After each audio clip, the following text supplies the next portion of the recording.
live in an apartment by myself. It's not exactly a lonely existence. My neighbors make plenty of noise and the walls are not so soundproof, so I know someone's always around. In fact, I've been meaning to talk to my downstairs neighbors about their dog's constant barking in the early hours of the morning. Living alone has its perks, but it also has some small cons that people don't think about. For instance, your roommate can watch the apartment while you go on vacation. They sort of have to. They can pick up some groceries for you if they're already at the store. Cheaper rent. Little things like that build up and make having a roommate almost worth it. And it's moments like when I forget about things or lose something that I really regret not having a second pair of eyes around to help me look. Well, I can't remember exactly what happened after all this time. At this point, I don't even remember what I was looking for.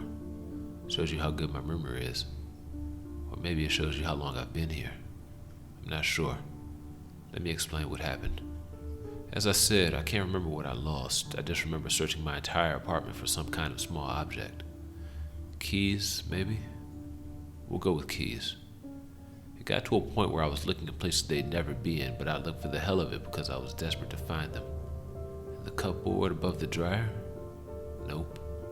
Top shelf of the utility closet? No. Behind the fire extinguisher under the kitchen sink? Well, no. But when I looked behind it, I noticed something that I swear was never there before. Or I just don't remember it being there. A metal grate. Maybe 1.5 feet in height and 2 feet in width. And my memory is bad, but I have to stress again, I really do not remember seeing that grate there before. I looked in that cabinet plenty of times before for cleaning supplies and such. It's big enough to notice and remember it.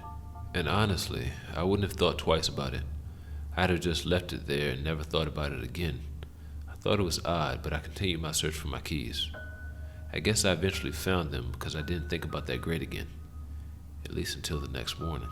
That's the morning it really went downhill. I woke up at around 3 o'clock in the morning to the neighbor's dog barking extremely loudly. It had been a long night at work the night before and I was exhausted. And hearing that dog really just pissed me off. So I got up, ready to run downstairs and knock on my neighbor's door as hard as I could. Ask him if he noticed his dog was barking. I put a shirt on and slipped on some old boat shoes I never wear and proceeded to my front door. Between my bedroom and the front door is the kitchen, so I have to walk past it to leave my apartment. As I walked toward the front door and past the doorframe of the kitchen, I heard a noise, which sounded like some kind of scratching, but not quite.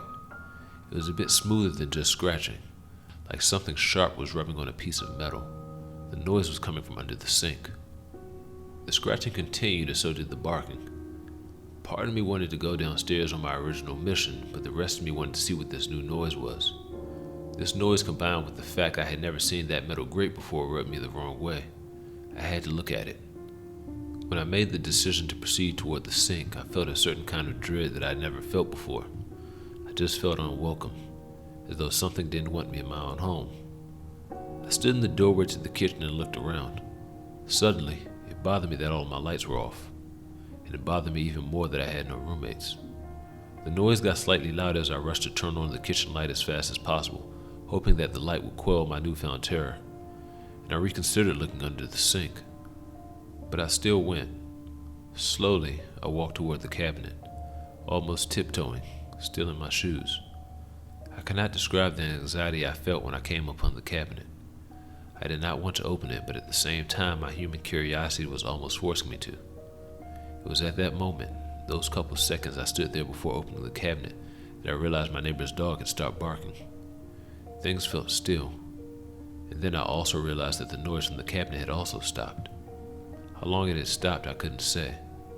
I almost wished it was still there, and I wished my neighbor's dog was still barking, just so I know that something, anything remotely friendly, was around.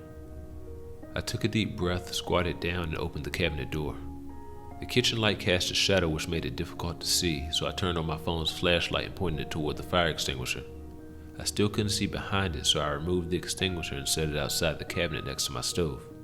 When I looked back in the cabinet, there was nothing, and the grate was gone. I sighed, extremely relieved and ready to go back to bed. I brushed it off as being tired and having auditory hallucinations. I turned off my phone's flashlight and put the phone in my pocket. I grabbed the fire extinguisher and put it back in the cabinet. Before I even finished setting it down, something grabbed me, both of my arms. It was like some kind of coil wrapped around my arms and forcibly pulled me into the cabinet. I tried to pull away, but it was no use. I even tried resisting by leveraging my feet against the inside of the cabinet as I was pulled in. But before I could lock my knees, I was already pulled too far in to be able to do that. Now, I know I just said that the grate wasn't there when I looked, but I know for a fact that I was pulled into the grate. After a certain point, I didn't feel the slightly damp wood from under my sink. I felt the cold metal against the skin of my arms. After that, I went head first down a thin vent, and the thing stopped pulling me. It didn't matter. I was trapped and gravity was working against me. I struggled as much as the small space would allow, banging my hands and feet on the metal, but nothing would stop my descent at this point. I admit, I was in a state of panic, but who wouldn't be? On my way down, I heard my neighbor's dog start barking again. The barking was loud at first, as though I was standing right at my neighbor's kitchen cabinet, barking at the sink, and I must have been sliding down the vent that passed through my neighbor's apartment. But then I continued to slide further, and the barking became even more faint until I couldn't hear it anymore. It could be my human brain telling me I was in there longer than I actually was, but I fell for what felt like an hour. Cramped in that space with my hands in front of my head, not able to put them by my side or do anything with them. And now, I'm here. But I don't know where here is. As you probably guessed, I still get cell service here, or else you wouldn't be seeing this. It feels like I'm standing on solid ground, yet also floating in the air. I have tried calling 911, but when I press call, I just hear the dial tone again. I tried calling some of my neighbors and some of my family.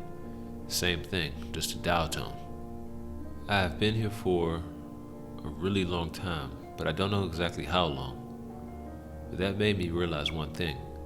The clock on my phone is fixed at 3:12 a.m. For that matter, the charge on my phone also isn't decreasing, thankfully. I don't know what any of this means. For now, I don't even have a guess. This sounds really stupid, but I didn't know what to do other than try calling people. So I started scrolling through Reddit. But after a while, it hit me to write this. Maybe something is stopping me from directly calling a phone number for help, but I'm hoping that whatever that something is doesn't stop this post from going through. I'll post updates if anything else happens, but for now, I'm just here.